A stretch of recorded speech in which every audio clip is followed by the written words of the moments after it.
Hey, I don't know if it worked. I don't know how it looked. It sounded good. How y'all doing today? We are back live. Heavy Pour Sports Late Night. New intro. New banner. There we go. We are in it right now. Kentucky gets a W. Got to have it against LSU. We will get there. But first, let's check in on the team. Newest member of the team, AllUKBall _ HPS. New Twitter account. Feels good. Feels good to finally be back in the game. We're slowly growing. It'll be okay. I'll start down at the better half of AllUKBall, the show. Selena, how you doing? Your girl is sick, and I've been sick for a minute, and I feel like crap. But it's all right. Keep it rolling. Well, you told me you had some bourbon for me when I came to visit, so crack the thing open, make yourself a hot toddy, and you'll feel much better. Trust me. I have taken so many drugs, and they're not working, so I don't know if a hot toddy's going to help either. You want to make you feel even better? South of that Kentucky border to the better state and get you some moonshine. Yeah. Got to get you right. It'll make you feel even better. Just burn everything out, huh? That's right. 100%. Yeah. You ever seen what a drop of whiskey does to bacteria? Like instant death. Yeah, I might have to. I felt like garbage, but it's okay. I'm here. Well, that's unfortunate. Hopefully, the win. These days, players they wouldn't understand. They wouldn't get it. No, they would sit out. I'm not sitting out. That's what I'm talking about. That's right. That's right. Well, hopefully the game today made you feel a little bit better. But we'll move on over to the volleyball side of things. Hammer, you've had better days. We have seen the video evidence. Your poop pipes busted. You looking like the Commander Stadium during the NFL season. But outside of that, brother, how you doing today? Yeah, I'm good. It's really funny because I feel like I had an accomplished day at work and just a lot of just good vibes, positive things going on. And then I come home to that, which yeah, that's pretty rough. Yeah. Anyway, so yeah, I wish I'd have paid a little more attention, a little closer attention to what was actually going on instead of just assuming that it was the roof when it in fact turned out to not be the case. So anyway, yes, aside from that, doing well. Well, you might have to switch to single ply, my guy. I don't know. You might just have to. Absolutely not. Just deal with the clock. Yeah, absolutely not. Yeah, and of course, we've got the bougie 3-ply. Feels like you're wiping your ass with a baby blanket toilet paper in this house. So, hey, Miss Hammer, don't play that. We're not doing no sandpaper up in the Hammer. No, that's right. Yeah, she'll go cheap on sugar and flour, and I don't go cheap on mustard. She goes cheap on ketchup, but we ain't going cheap on the toilet paper, buddy. Let me tell you. Don't play that. I mean, if we got to finance it, put it in layaway, do paying for, we're going to get the good stuff. Got to Klarna some freaking toilet paper. Hey, it is one thing that I didn't experience. I guess out in the field, we have to, a bath is, a baby wipe is a bath. But when you have kids and then you bring in the flushable ass wipes, game changer. Absolute game changer. Oh yeah, it'll make your damn ceiling fall in. Apparently. Yeah, don't fall for that. No, just because they're flushable does not mean that they're septic free. Yeah, they can go down the toilet. It's still terrible. I can flush a car battery in a toilet. That doesn't mean I should. Yeah, it's still bad for the sewage system. That's why you rent. All right, out here in Cali, you rent. So when something like that happens, you just get on the phone, and be like, "Hey, I don't know who did the thing, but somebody need to come out here and fix it." Man, I read this article how in England they're spending like billions cleaning out fixing their sewage system because of everybody's baby wipes tearing them up. Yeah, I don't know who put 8 hefty bags down the toilet, but hey, you need to come fix it. So, we spent some time in San Francisco. T, you don't even need toilets. You just walk around human poop on a sidewalk. They have an app where you can notify like the street cleaning folk of where human fecal matter is so that they'll come clean it up. Because the expectation is that there will be so much on when we stepped up quite a bit in our late night walks. Yeah, shout out to Josh there. We were all set. We were doing an MLB futures show tonight. We've had it planned for weeks. And literally, as we're getting ready to prepare to be ready to go on, I had to text him and say, dude, I can't do this. I don't know if I'm even got to have an upstairs. I may have 2 downstairs floors by the time this is all said and done. So shout out to Josh. He's a trooper, man. I'm sorry, buddy. We didn't get to pull that off tonight. So anyway, well, it'll all work out. Great, and that's because you hate your local septic system. Yes. I think. Let me see. Boom. We're on a new app today. Yeah, I want to. There we go. Ask me questions. Is that? But now we're covering up T's face.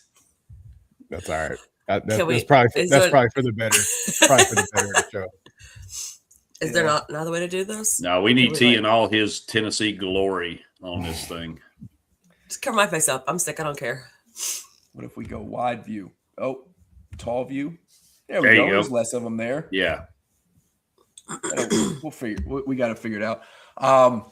So yeah, using StreamYard today, which I shouldn't be glitching. They actually will let me click into the Ethernet, but still trying to get it all figured out. We got to work on the intro. That goofy 60-second thing came in with the I don't know, confetti or whatever the hell it was. Anyways, T, how you doing, brother? I'm good, man. Turning along. My bureau chief leaves on Friday to take another job, so we're about to the 2 managers in our bureau, me and the other guy, we're about to have a hefty load put on us without the hefty pay. So that'll be fun. I always love that. Yeah, that's how it goes. That is. Yeah, I'm about to be doing a major's job, with Captain Bars on my collar. So, but other than that, all is well. No complaints. You know what they say. You ride your thoroughbreds, right? Just what happens. It is what happens. The reward for good work is more work. That's right. That's right. I tell you, speaking about working, today, 9:30 my time, I had 0 work getting done. At 10 o'clock every day, I have a meeting, pretty important. Every Wednesday, I should say. Pretty important to sit down. It's either like big boss or second in command. And I stand up in the back, and the whole time I was like this, watching the game, trying not to lose my mind. And then about halftime, it cut over, and I ran out of there back to the office, and I was watching it. And just about the time BG started having his moments, I'm in my office, got the game on the phone because we can't have any fun. The junk gets blocked on the on the McSinn servers, the Marine Corps network. And BG hits the first 3. I'm getting excited. BG hits the second 3. I'm begging my desk. Yeah, BG, we're going.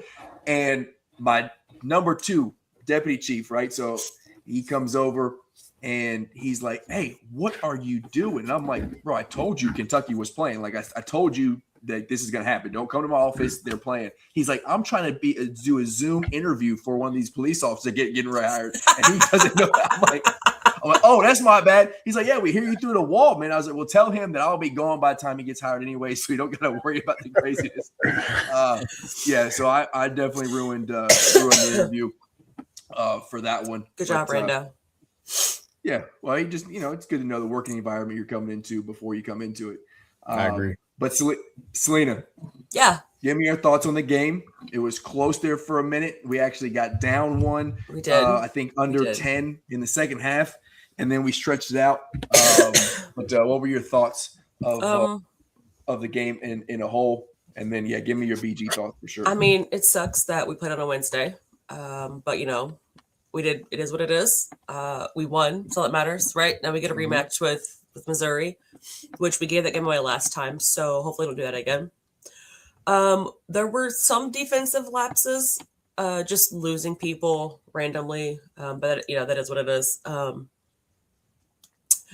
BG though, listen, I was losing my mind I don't know where that BG came from, but if he wants to show up for us this season, that'd be fantastic. Because Pope switched to the point center offense for a little bit, and he ran it really well. And here's like BJ sees the floor well. Like he had that one pass to Aberdeen that Aberdeen didn't know he was open for. Probably you're right, Yeah. Brandon. Like Aberdeen knows open, BJ saw him open. Like that's the stuff that we need. And Moreno just didn't have it today. He got bullied. Moreno got bullied a lot on the block today. So I'm happy. I did notice though that Pope did shorten the rotation, so we didn't see any Noah at all today. No Trent. No Trent. Nope. Cam got some minutes. I'm so happy he's back. Super happy he's back. He seemed a little hesitant, which I understand. But the 1-3 he made looked really good. So yeah, he got more playing time than I expected, to be honest. 17 minutes is a lot for first game back. Yeah. Yeah. I agree. But I mean, he seemed comfortable. Like it didn't seem like he was in pain or anything when he was playing. His defense looked solid. I think he had a steal too. So I'm happy. Yeah, Jasper got in for. I mean, I don't even know if he got in for a full game minute. Maybe he did, but he saw the floor just barely, not even enough to really have any. He had sort a of turnover impact. and took him out after that. Yeah, and you got to have a short leash in this time. Yeah. So my thoughts: Otega Owe came out and took control of the game early. He knew he had to be the guy, which was big for this team. He pressed a little bit in the second half. Like there were times we were up 10. It should never really gotten back to be a ball game. That's one thing. Looking at the way the game ended, we went on a nice run and it was fun and allowed that because of BG. But we got to get out of the hero ball when we go up. There's been too many games and we've lost some of them where we're running the offense and we're getting good looks. We're doing things the right way, and then just because we get a lead, we don't need in the second half while we're making a run have a walk in Otega Owe like step in 3 with 20 seconds left on the shot clock. Like that's just not what we need to do. And there's too much of that happening where the ball gets stagnant, and then you take back shots equals good shots, easy transition buckets on the other end, and then all of a sudden your lead dissipates. But yeah, I mean from everybody else on the team, Colin Chandler, we have to get more out of him if we're going to make a run in the SEC. Like he can't just completely disappear for moments at a time, especially on the defensive side of the ball. There were a couple buckets. What was old boy's name? Their leading scorer, McKinnon. Yeah, McKinnon. I mean, you can't leave this dude wide open in the corner multiple times. Like I understand, like we're coming and helping on a drive, but you got BG and Modi or Moreno and Yelovich in there. Like let them contest the shot. You can't leave a dude wide open like that multiple times, which he did. I mean, this dude had 28 points on us, and until he scored some on Owe, some tough buckets, but until Owe really locked him down the last 10 minutes, he was doing whatever the heck he wanted to. But I'm gonna trigger you here in a second when I mention Andre Yelovich. But when it comes to everybody else, Owe had 23 and Brendan Garrison had 17. Aberdeen had 16. Again, only 1 turnover, which was huge. The whole team only had 5 turnovers, which is massive. That will help us later in the game.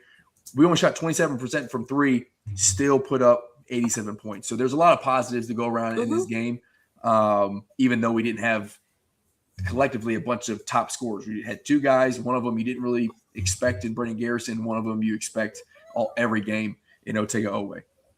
But yeah. Andrej Yelovich, Yeli,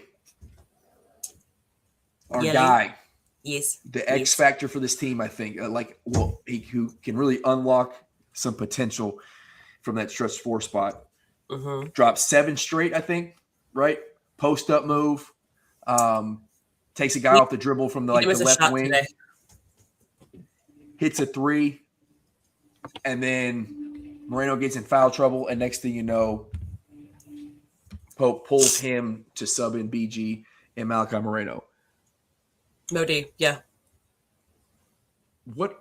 Modi, I'm sorry. What are your thoughts on this? Because this kid could have cooked for a career game, at least at Kentucky, right? You pull him out and he comes back in. He doesn't have the same impact. So I have been not so critical of Pope on the substitutions as of late, because the second wave has actually played pretty well, extended leads at times. But man, we saw with Colin Chandler in one game, and we saw with Yelovich this game. You got a guy cooking, man. You got a hot hand. Mm-hmm. I want you to just ride this dude until he's tugging his jersey and said, like, I got to get out, and then maybe get one more possession out of him. Like, I just don't understand the thought process there. But what do you think it is? What's the reasoning? And do you think we ever going to see this change from Pope? Because it seems to be just his style. So I also was like, I don't understand, because I don't think Yelly didn't play a lot of minutes actually at all. Compared to the rest of starters. I think he only had, 12 to 14 minutes total for the game, I think. 14 minutes, yeah. Yeah. The only explanation that I saw anywhere or reasonable was the fact that Pope pulls Yelly with Moreno because he has to put Modi in with Brandon as like a physical rebounder and backup, because sometimes BG doesn't do that. Okay. Then put Yelly to 3 if you have to. If someone is literally not missing on the floor and getting whatever he wants, then you play him more. I don't care. Because at one point, Pope did do the Modi at the 5 and Yelly at the 4, and it worked. So why not do it the first half? Why take him out, and then why not play him more minutes when he's literally doing whatever he wants to on the court, as far as offense goes? So I don't know. Yeah, I didn't like it.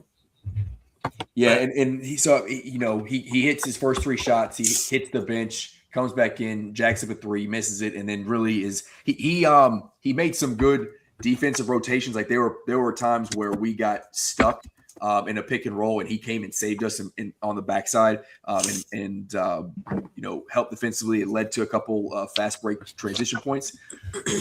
But yeah, I don't understand that move. If I saw the same thing you saw. I get that when you put BG in the game, you maybe need a more physical presence down low to get rebounds. But like you said, you can just bring Mo in, take Moreno out, put him at the 5, and then Yelovich at the 4. Mm-hmm. And then if you want to play Moreno back in there, you put Cam at the 4, and then you could play a 3-guard lineup. There's multiple ways to play this. And my thoughts on moving forward is BG, in my personal opinion, is a very easy player to read as a coach. You know within the first few minutes of the ball game what you're getting from this young man, right? Yep. Today he showed that he was engaged, and Pope was able, like you said, was able to put him in that Amari Williams role as point center and let him facilitate the offense, which in the second half he did consistently, and he looked very comfortable with it. Mm-hmm. But you also know early on, this dude's playing with one arm tied behind his back, and he's just like he's not out there ready. And at that moment, okay, it ain't a BG game. He ain't getting 15, 20 minutes a game.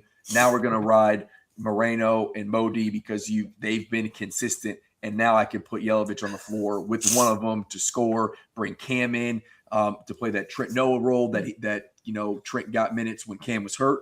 Mm-hmm. I just the spacing that it creates with either Yelovich or Cam at the 4 and let Mo or Moreno work at the 5 spot. I think that gets us back to the Mark Pope offense we saw last year, where Amari could work down low in the paint or pass out from the paint or on the block when they cave in on them. There's just a lot more space for these dudes to work and get wide open shots.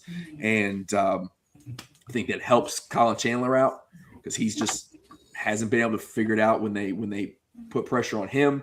It opens the floor for Owe and Zell. I just want to see more of that stretch 4 lineup with Cam and Yelovich, and I think Mo and Moreno are sort of split that 5.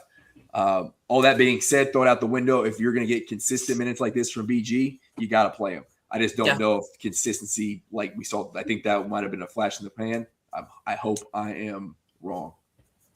I'm assuming the Tennessee folk not engage in the Kentucky game at a early afternoon tip off on a Wednesday when every state outside of Kentucky probably working. But did you catch any highlights, gents, or didn't have any input on the game? What you saw for LSU as we transition to Missouri?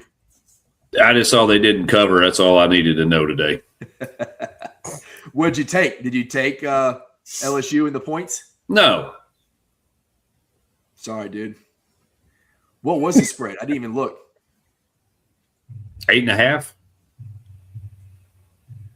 Dang. We had it. A couple I know. fouls. I think that's you know what? If Modi doesn't make that stupid foul at the end of the game, they have to foul us, put us a free throw line. We end up covering, but Dang, Coach Ryan, really? He picked LSU, he said. to cover or money line, dude. We'll have to talk. But yeah, I mean, I think in a nutshell, that was the ball game. You had to win that game. I couldn't even imagine how loud things would have gotten if you lose on a Wednesday in the SEC tournament. Game one, like we had a scare last year against Oklahoma. Oweh saved us. I think that silenced a lot of BBN. We got smacked the next game by Bama. Oh, Coach Ryan, to win the game, taking your BBN card, dude. Golly. Oh man, we were talking in the state line chat too. He didn't mention that. Buddy. Well, who do you got tomorrow? Missouri. You're gonna definitely pick Missouri tomorrow, if that's the case. But yeah. So at the end of the day, you had to win that game. We do. I liked how we looked. LSU. The cliche styles make fights. LSU, I think, can play us pretty well. They're long, they're physical. They got a guy who can break somebody down. In McKinnon. All right, Coach is back. Coach Ryan's back on. Richie, quick it up, quick. Richie's back, but all right.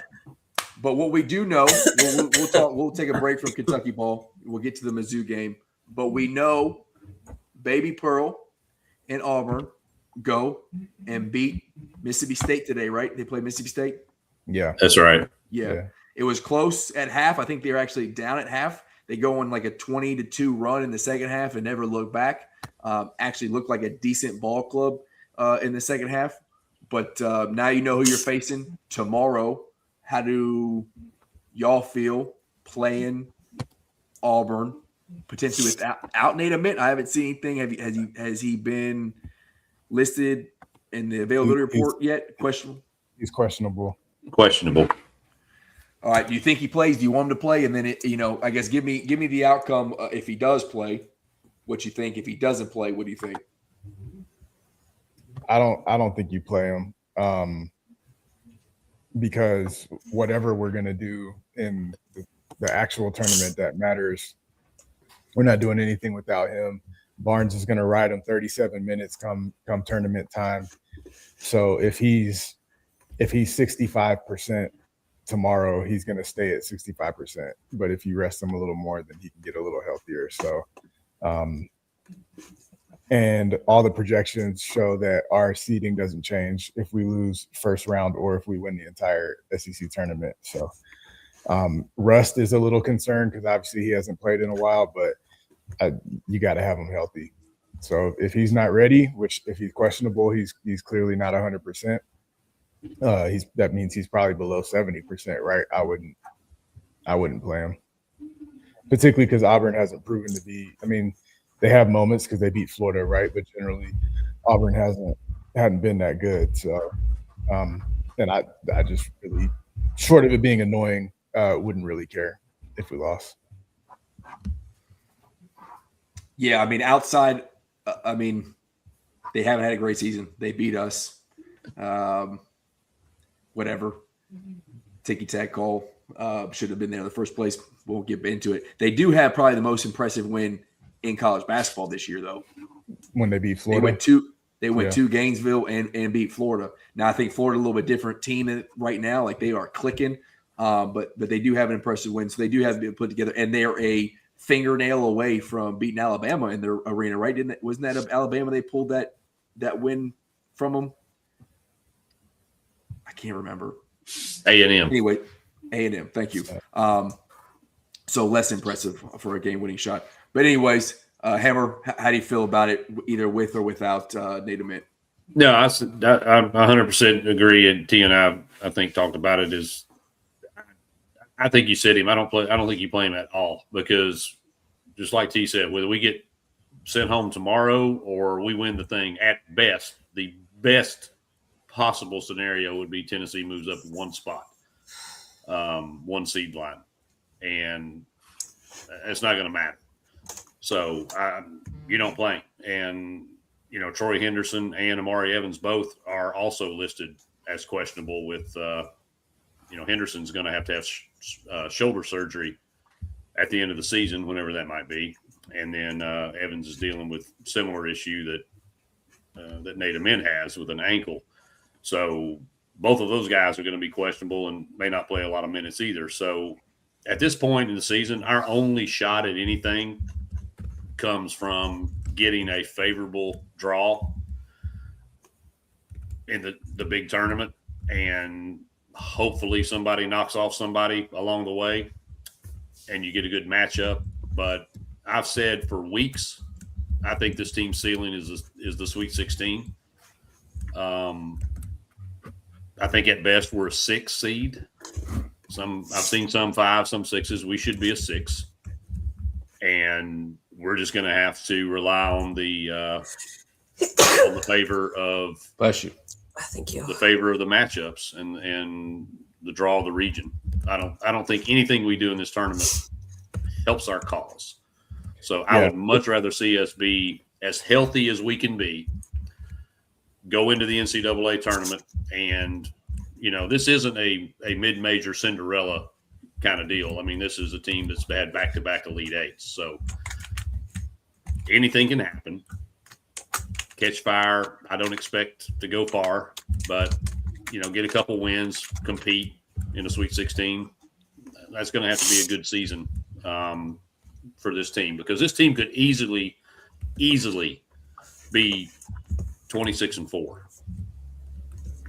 with all the blown halftime leads. This team could easily be in the 2 seed, 3 seed conversation.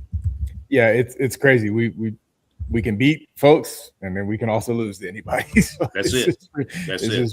So yeah, I think we're in agreement. SEC tournament, particularly this season, and where we are health-wise, just doesn't matter enough. Play whoever's healthy. Don't play Gillespie 38 minutes.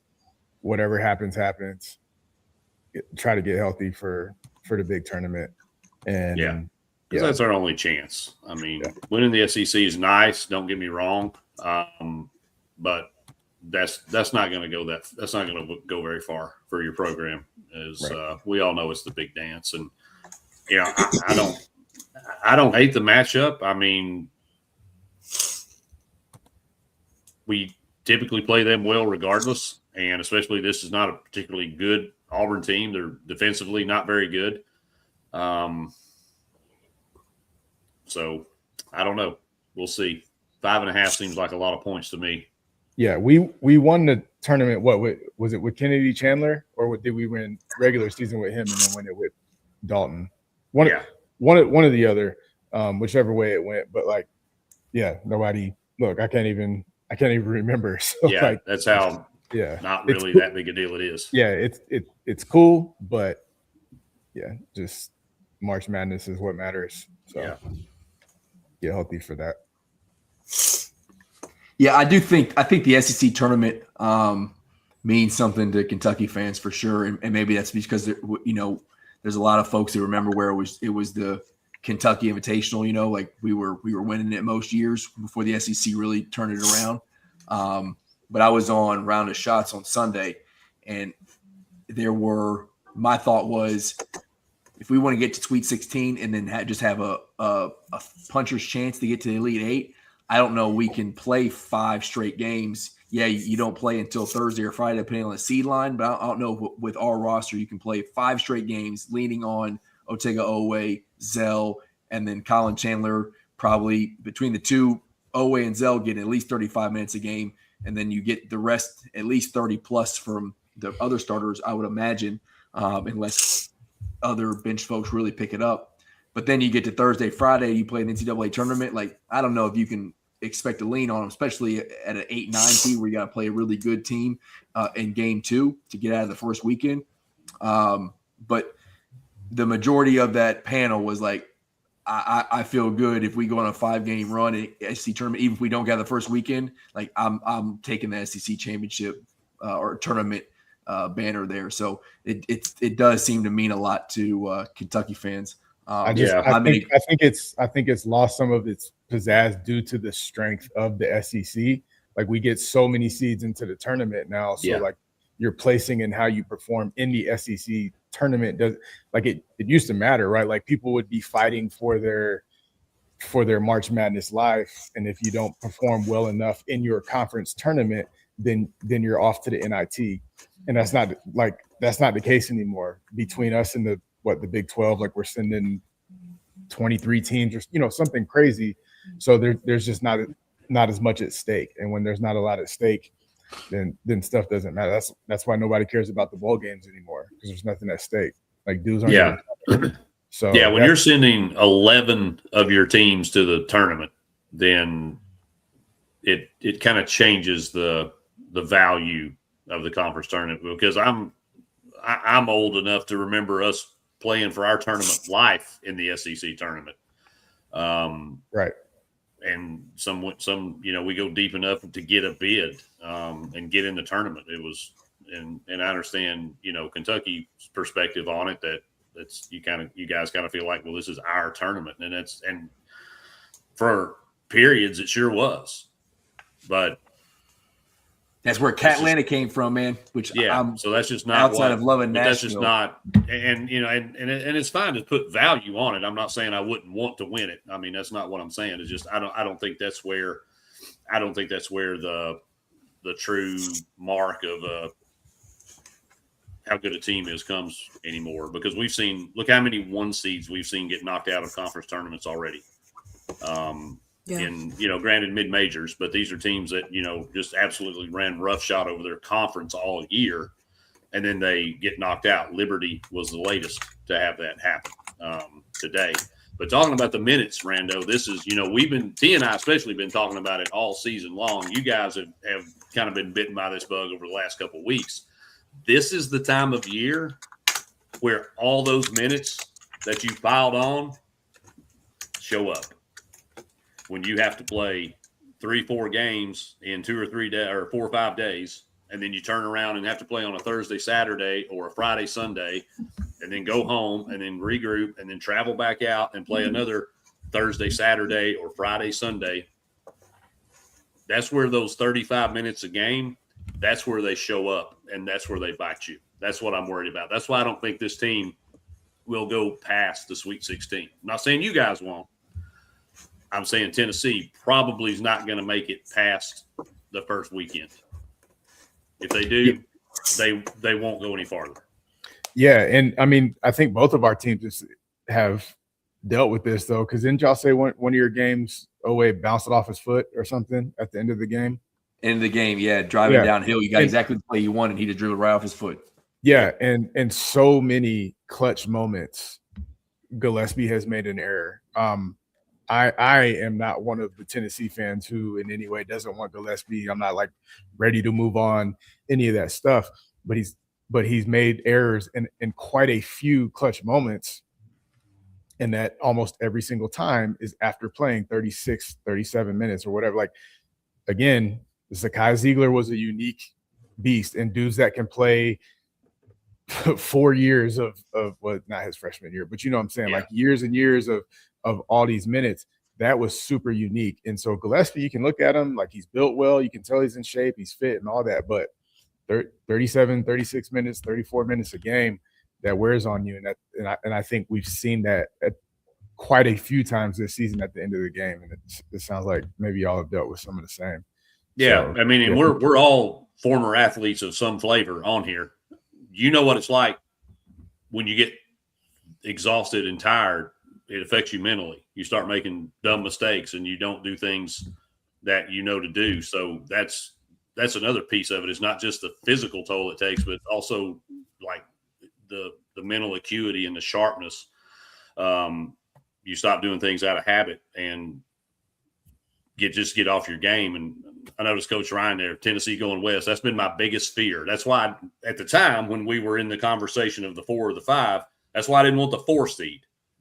Because if we were going to get the 4 seed, we were going to get the last 4 seed, and most likely that was going to send us out west. And it may not necessarily be the case, but that's the one place we don't need to go is west.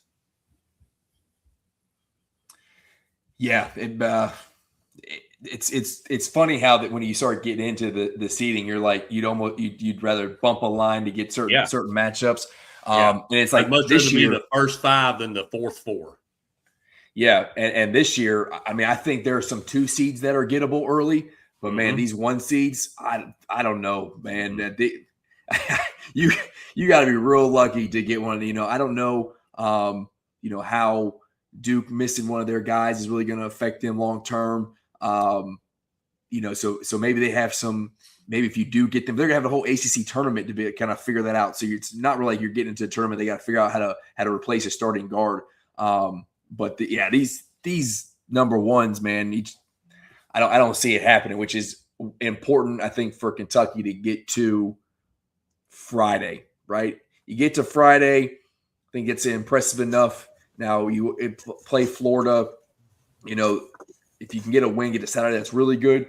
But we know that nothing matters past Friday in the SEC tournament or ACC tournament or any of these big tournaments. And I don't care what college basketball pundit on X or ESPN or whatever tells me different. History tells you by Saturday, then things are already built. The brackets are damn near built. Yep. The only thing that gets changed are the Cinderellas who maybe get a win in one of these mid-major conferences, and they got to move some stuff around. But ultimately, everything is set. So I do think Kentucky can get a decent bump in seeding if they beat Florida. But really, I think they only hurt themselves if they lose to Missouri and don't get to Friday. Like they lose today, that's a big hit. You're potentially like, I don't know if you drop to the 11 seed play-in, but I think we get nervous about it if you lose your last 3 games, especially to the LSU in the first round. You beat Missouri, I think you're set in the 7 spot. I think that's a decent chance to get. And depending on what you're looking at, you might even have a matchup. I know the hotness right now is us against Miami, Ohio. The undefeated team. I take that all day, buddy, all day. I know they're undefeated, and that's impressive, but who they played and how they've won, not super impressive. So something like that I'll take, and then you got to hope you can have things swinging by game 2. But speaking of Missouri, Slim, what you think about that game? Do we get our payback? I'll tell you my thoughts and why I think we have an advantage. But what do you think about Missouri? Also a big team whose size definitely gives us trouble. Mm-hmm. I think we do get our game back. I think that one, giving it away, is probably still on the boys' mind. So, yeah, no, I think we win. We have to move the ball, don't keep them moving on defense. We can't. But problem today is there were stretches where we played a lot of hero ball, like one-on-one ball, and that really slowed the offense down. And there's a lot of, here's Denzel or the ball, everybody's just in there watching them just dribble around and trying to drive to the basket. So I think if we don't do that as much, we need more assists. We didn't have a lot of assists today either because of that reason. So I think if we move the ball and keep them moving, then I think we win the game. But that's just me. Yeah, I think we need to figure out how to play. It's Mark Mitchell, and then it's everybody else on that team, right? Like T.O. Barrett can play; he can go off. Who's their other forward on the team? I don't know. Burns. I don't know if he gets enough minutes. I'm trying to remember who their big man is. But yeah, Mark Mitchell's the guy you got to really focus on. He's a 6'9" guard. He's not like wildly athletic, super quick, but he's very physical. So that's someone you got to, Cam Williams coming back big for us in this game. Mo potentially able to switch off on him if we're playing small ball. We can go maybe smaller against this team because while they look big on the court, they're not super tall. I mean, I think their tallest dude that they start is 6'9", 6'10". So and their center doesn't get a lot of minutes. Oh yeah, they're 7-footer. For me, just putting away players and X's and O's and these things, especially in that arena, the advantage goes to the team playing game 2, right? You already got some momentum. You've knocked some rust off. You're used to getting shots up in that gym in a game time environment. So I think just as far as game plan goes or gameplay goes, that advantage goes to Kentucky, right? We can come out, we can hopefully play fast and make them play from behind the entire game. We'll have ebb and flows, right? We know that we're not going to be able to sustain a big lead. We haven't been able to do it all year, but we have been composed in most of these games where it's close. Arkansas being an example, where if we jump out quickly, yes, they may make a run, but we're able to get back and take a lead and someone take over, which is what happened today. So I think that gives us the advantage. We went out there, we played in this gym, which I hate, and we have not played well in all year. We did have some dudes hit some shots, and kind of get it figured out. And Pope has seen this team play a game with Cam. He knows how to integrate with them. He knows what he can get out of them. So I think that's a big advantage for us. Now, game 3, I think that advantage goes away. 3 games in a row. You're tired at that point. Playing in fresh Florida, that advantage goes away. You got to be at top-notch performance, and everything's got to click, and that makes me super nervous. But I do think advantage for us, game 2, playing that gym against a team who has not played yet and has had some time off since Saturday to play.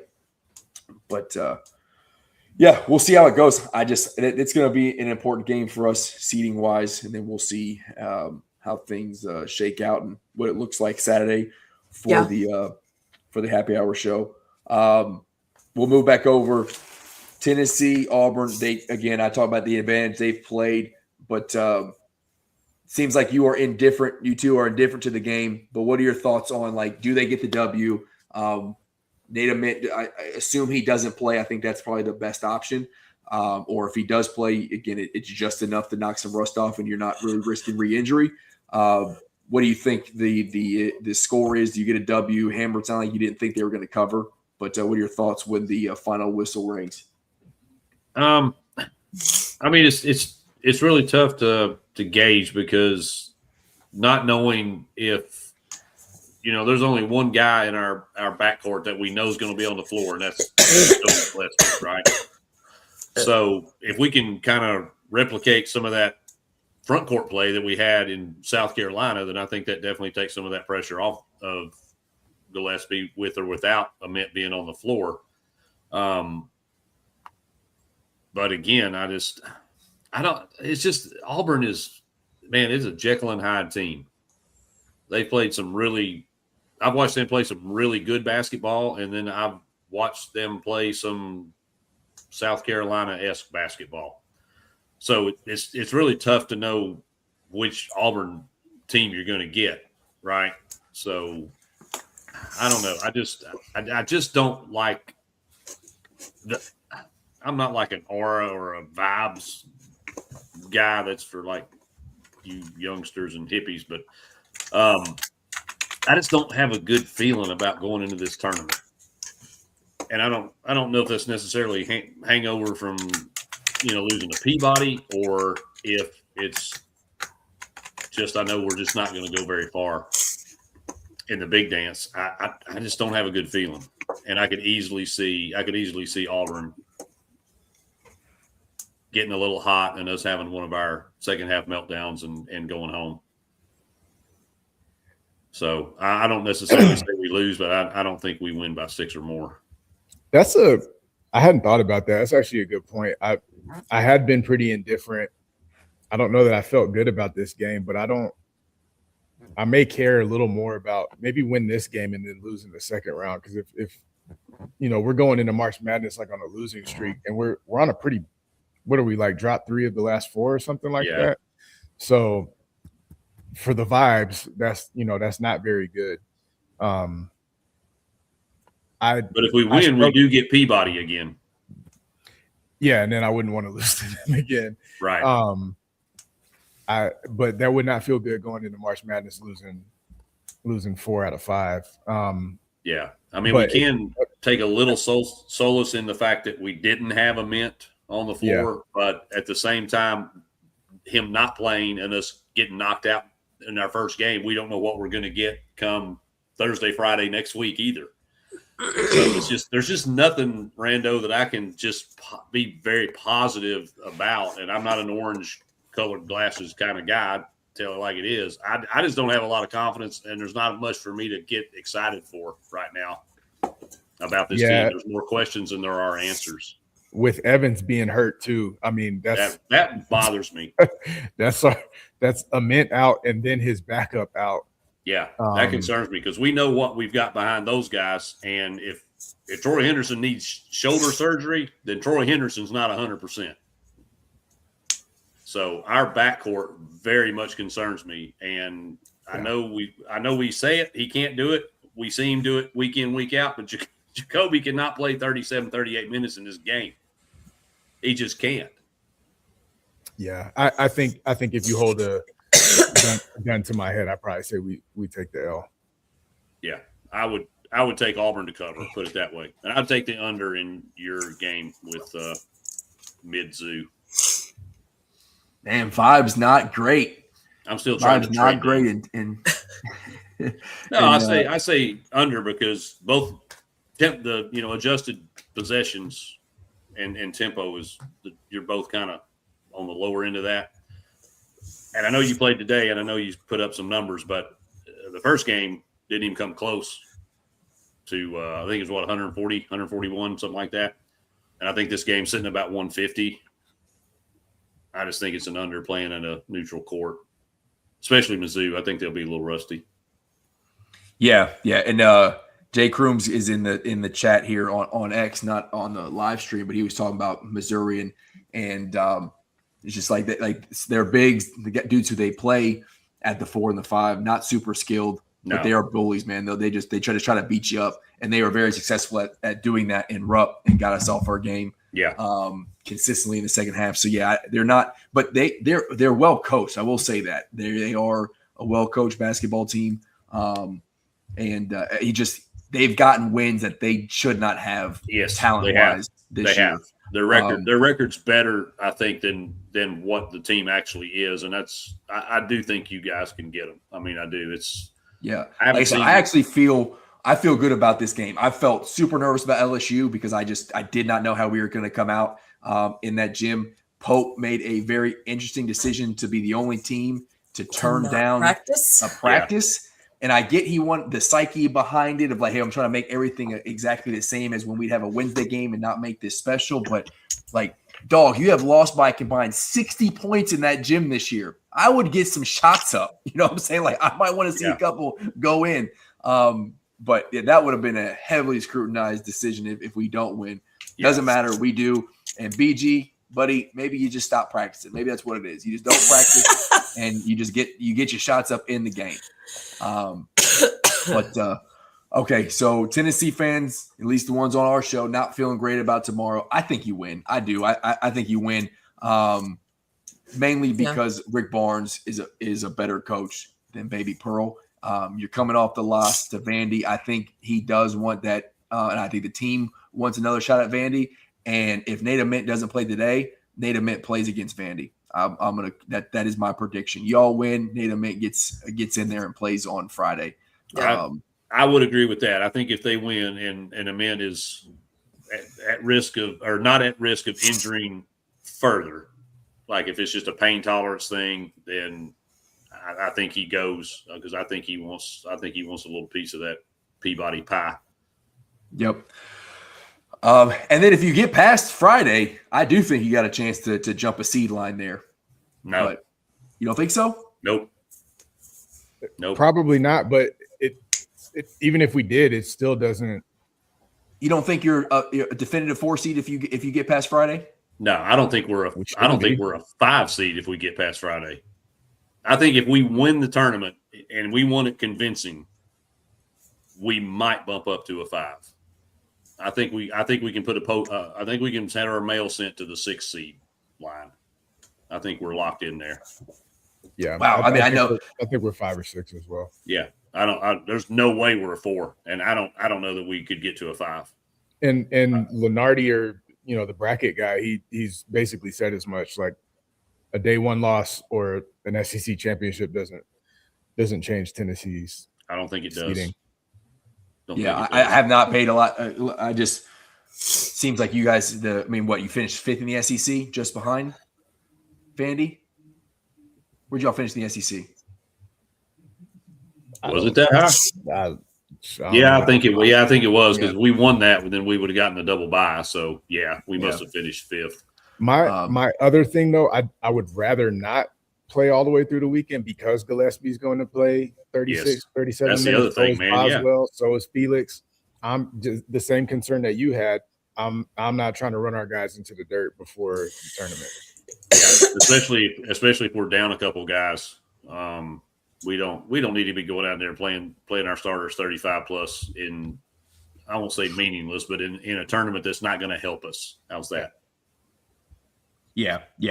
I feel the same way. Now, I do think it does a lot for Kentucky if we do get to Friday and beat Florida. I think that's a huge psyche boost, for us. But that's the difference, Rando. That could move you up a line. Yeah, I've seen you guys at 6. I've seen you guys at 7. I think you should be a 6. It could put you at a 5 if you were to beat Florida. That's crazy that So you think we could get to a 5, but you don't think you guys are barely a 5 seed? No, I don't. Okay. I don't. I think we are firmly a 6. Yeah, we shall see. I think we can get to a 5 if we beat Florida. I think we're a 7. We'll be lucky if we get a 6. We lose tomorrow. You're talking about 7, 8. Yeah, I think you're definitely a 7 if you go home tomorrow. Yeah. I think a good showing could get us to 5. But I'm with Hammer. I don't think anything gets us to a 4. No way. It's really we can win the whole damn thing, and we ain't getting a 4. Yeah, and we don't deserve a 4. So we don't. I'm all right. All I know is here a 5 is generous at this point. Yeah, I ain't ducking anything. I'm not ducking anything. Whatever the seating is, and I guess we're looking at it being different now because we're not a 2-3 or whatever. Don't put us on the same side. Don't put us in the same side. I ain't trying to do this 2 for 3 thing again where I have to convince myself that beating y'all 2 out of 3 times a year. I don't want to do it. I'll take that. Now I will take Louisville again. Give me Louisville again because we're beating that team. Yeah, with no Mikael Brown. Even with Mikael Brown, I want all the business. School for the Blind could beat Louisville without Mikael Brown. JMU couldn't today. Did you see? I mean, that looked like a high school game. Them boys could not score to save their lives. But whatever.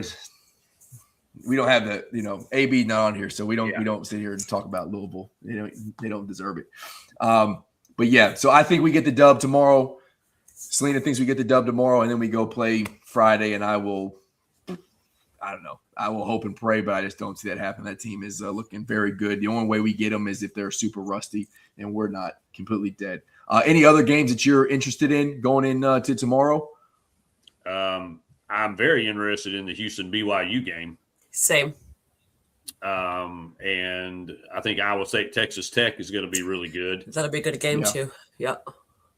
One that's probably not on a lot of people's radars, but it's kind of interesting if you know the history. Is St. John's and Providence play tomorrow? Yes.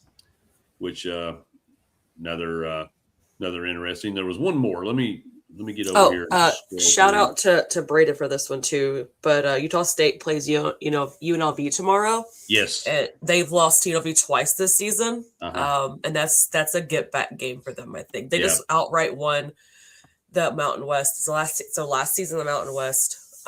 So I think they need to beat UNLV tomorrow. But Yeah. And if you want a really good mid-major game to check out, Grand Canyon and Nevada.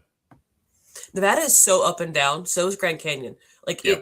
they're like, I watched a lot of Mid Mountain West games this year, and that is the strangest conference as far as which teams show up to play. Which, except for Air Force, they're just terrible. But that conference. Agreed. They had For 10 different points. reasons, but Well, agreed. they had 10 points at halftime today, Rando. 10 points. It was Good 49 grief. to 10. That's They went ridiculous. 0-20 in the conference this year. They've won 3 games. Yeah. And their coaches just fired for inappropriate conduct with his players this year too. But yeah, no, the Mountain West has some good games tomorrow for sure. So Yeah, we got some good basketball. I am not Dayton's going to got- work tomorrow. Dayton's got VCU, don't they? VC ever since what's his name? Shaka. Yeah. Shaka, yeah. VCU just they're relevant at least.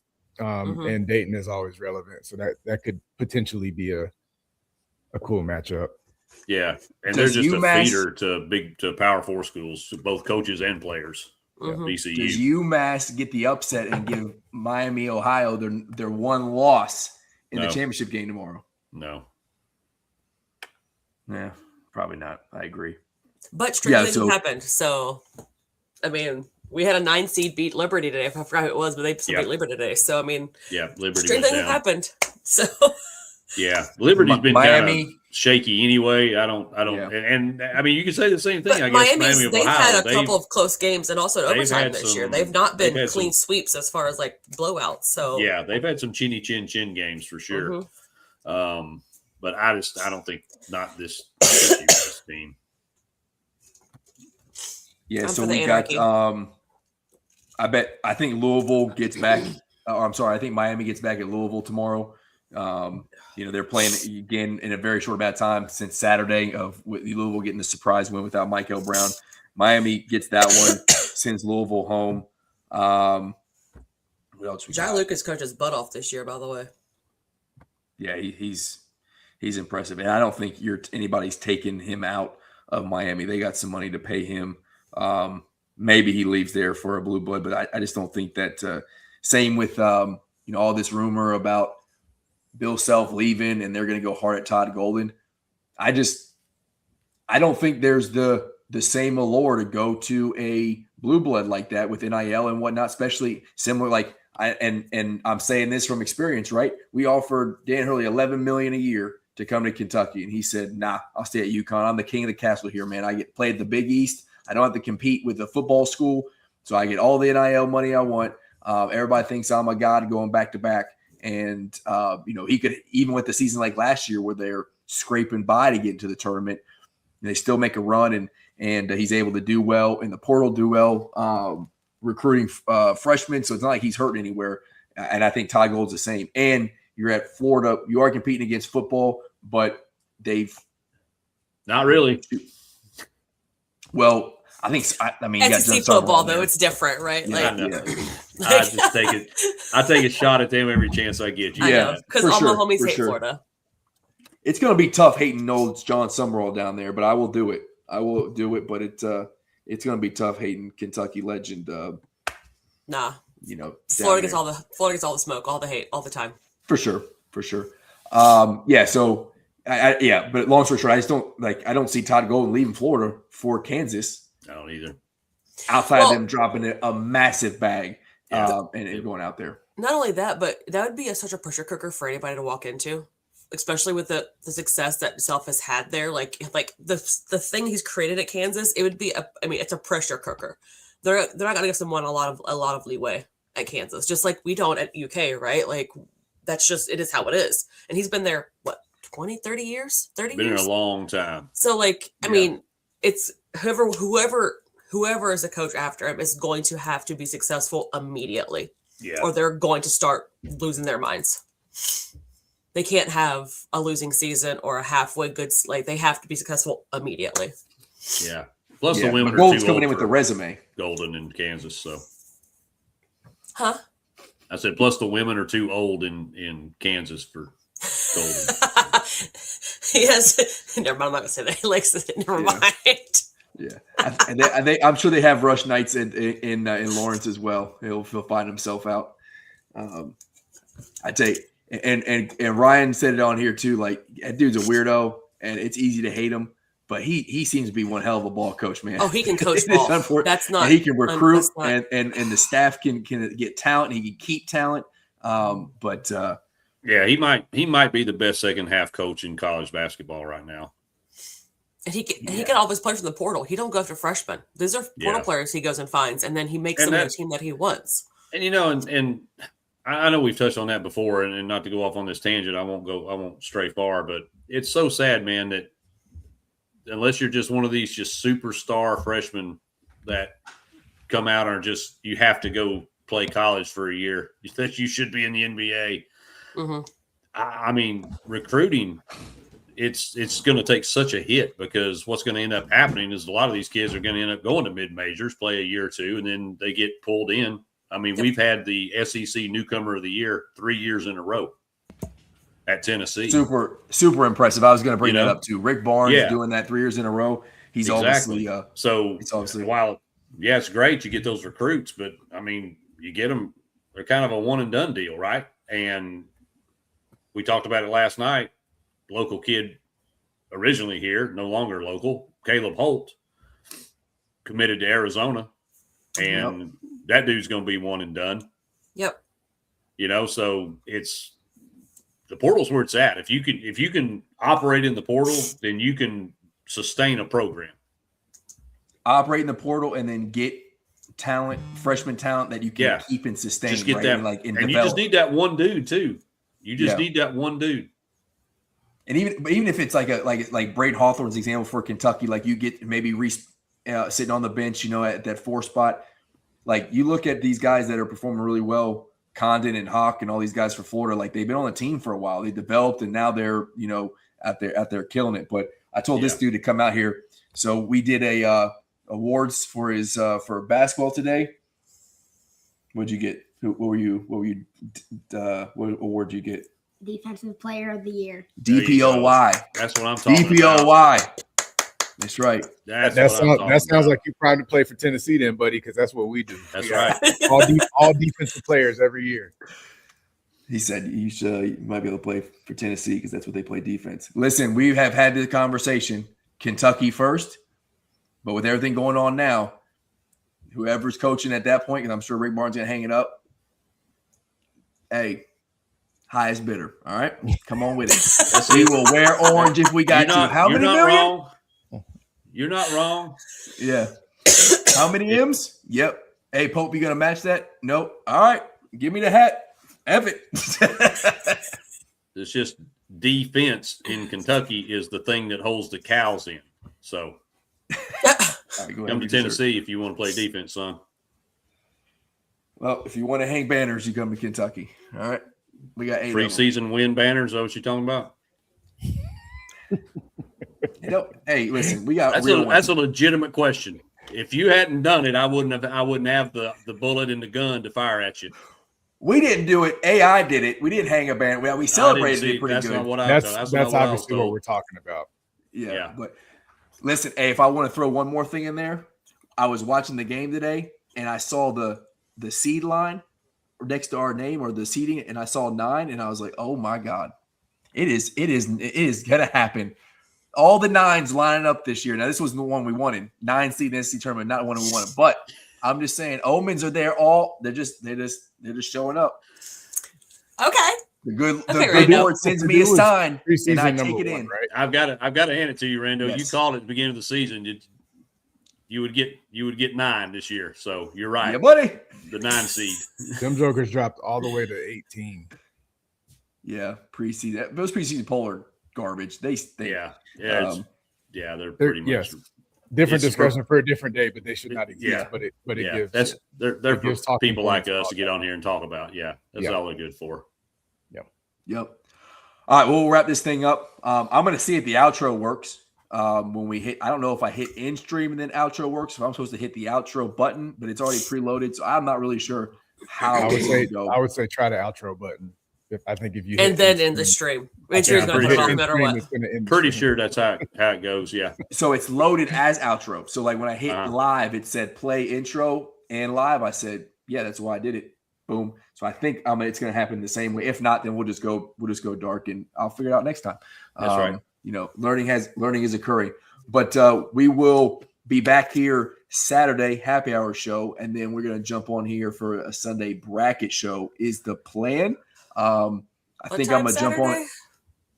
I think you're out, right? You said you got banned till like 11 p.m. or something. That was last Saturday. That was this past weekend when I was dead. Oh yeah. Still not recover from that, by the way. No, what time Saturday? I still have band stuff, but still, I don't know what time. We'll talk about that later. We'll do. I think like 8 East Coast time, 8:30 East Coast time. We'll jump on here. That should be fun. That should be fun. Yep. We'll have a good time, and then we'll do a bracket show. That was a fun time last year, especially when Louisville thought they were the hotness and got dropped the 9 seed to get beat by Creighton. That was fun with AB on here. Like, they never respect Louisville. It's because like you all asked. That's why. Shut up. Hey, speaking of bracket show, we doing a bracket challenge? We should sell one. You got a preferred platform? I mean, I don't care. I'll make a one on the ESPN, and we'll do a bracket. We'll do a bracket challenge. We'll figure out if we want to. Yeah, we got to figure out if I'm glad you got the reference. Yeah. We'll have to figure out what the buy-in's going to be, because I always have to have 2 brackets. One where Kentucky wins it all the way, and then my realistic bracket where Kentucky still probably goes too far.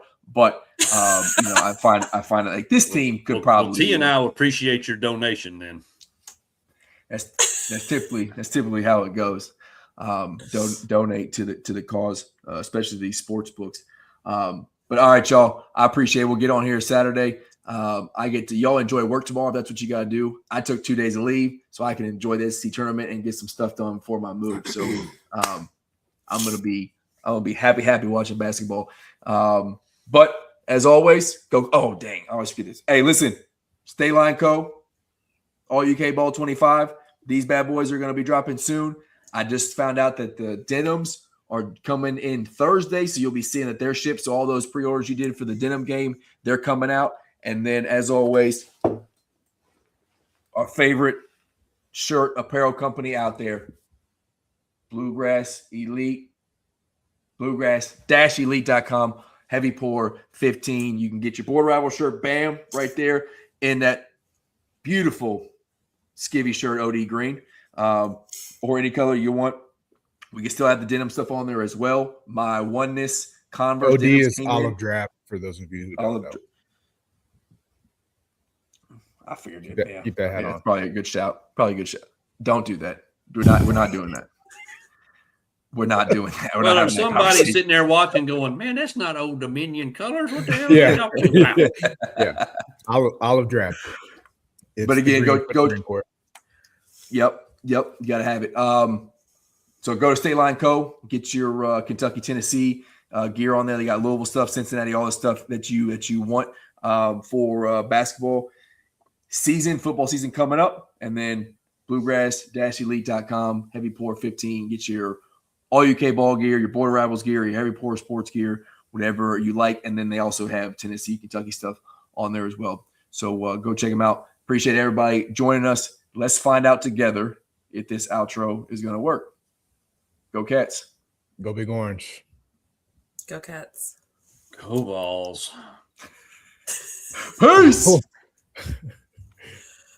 Play outro and end stream. I think it's good.